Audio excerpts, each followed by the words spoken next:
Good morning, ladies and gentlemen. John O'Leary from Horse Problems Australia. I'm coming to you today with my weekly podcast, which is about the subject of mouthing the horse.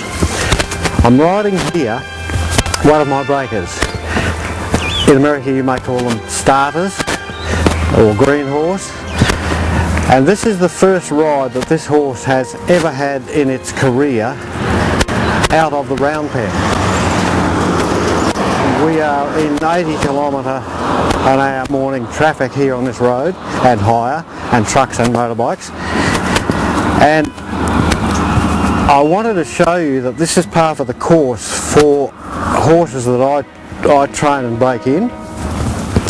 Even though this horse has only had a total of about 35 minutes of riding in his life, just to teach him what go forward means off leg, he knows nothing else. However, I can ride him out here in this traffic in the knowledge that I've got supreme control over him. Why is he so relaxed about this? Why isn't he trying to run or shy or leap around at the cars, which he's never seen in his life, because this horse comes from the country, the bush? The reason is the mouthing system. And today, as I said, this is about mouthing system and the all-consuming power of my mouthing system over young horses, which allows me to have the luxury to be so relaxed on one out here. This is not normally a done thing and shouldn't be tried at home. You should be having a few rides at home first and then following a seasoned horse out here. But this is par for the course for these horses because the mouthing system is all powerful. It totally and utterly takes control of them.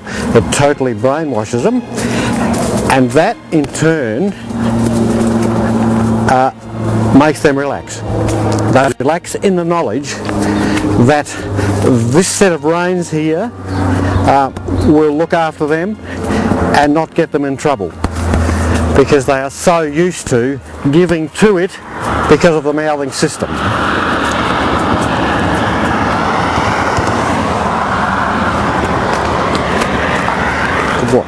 Now we'll talk more about this in about 3 days' time, when I've got him going forward a little bit more to trot off my leg, and when we can go onto the dressage arena, and we'll talk more about it then. So we'll see you in about 3 days' time. Thank you. Good boy King. He's a lovely boy King. He's a lovely boy King. Yes, he is. Okay, we're back with young King here on day 4, and today I want to talk to you about the two mouths of the horse. The lateral mouth, which gives us control and safety and bend and flexion and leg yielding, and the front mouth, pull on the reins with 2 hands. After approaching 20,000 horses through my hands, I am a student of mouthing, and it is the subject that interests me greatly. I test and rank the mouth of every horse that I ever get on, and I've done that on a lot of them over the years, and I've watched international clinicians doing mouthing systems on horses, breaking horses in, and I'm very pleased to be able to say that the mouthing system that I have worked up over the years ranks with any of them in the world. When we first get on a young horse for the first time, our safety is the lap of the gods. There basically aren't any mouthing systems that allow you to stop a young horse from bolting or bucking when you have your first ride on a newly broken in horse. My system does allow that, and it allows us to get through the danger period and to keep intact the integrity of the braking in system and our lives and our personal safety, because it gives us such a lateral mouth that we can put the young horse head in our hip pocket at any time and stop it bucking. The mouth has two sections. I call the front brakes and the laterals, and the laterals are all powerful because it's the lateral mouth that we use to stop horses running and bucking during the first stages of our riding, when they want to get frightened and run, and when they run they often buck. Then there is the front brakes, the front mouth, and if that is submissive also, then we have the complete package.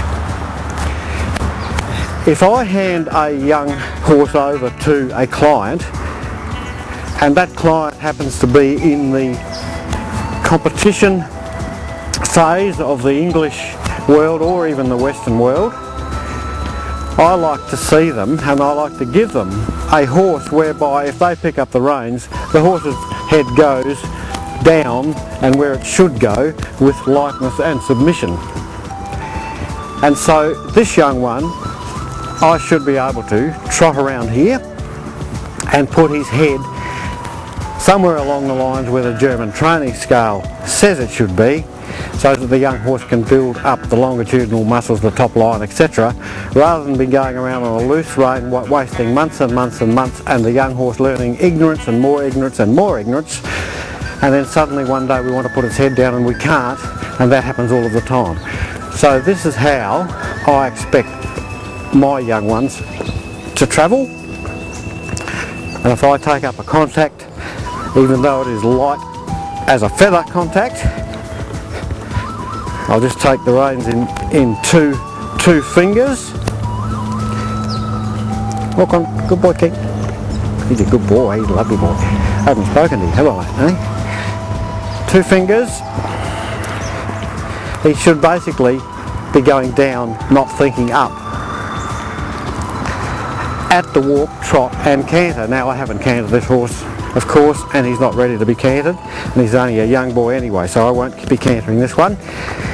But at the trot, good boy.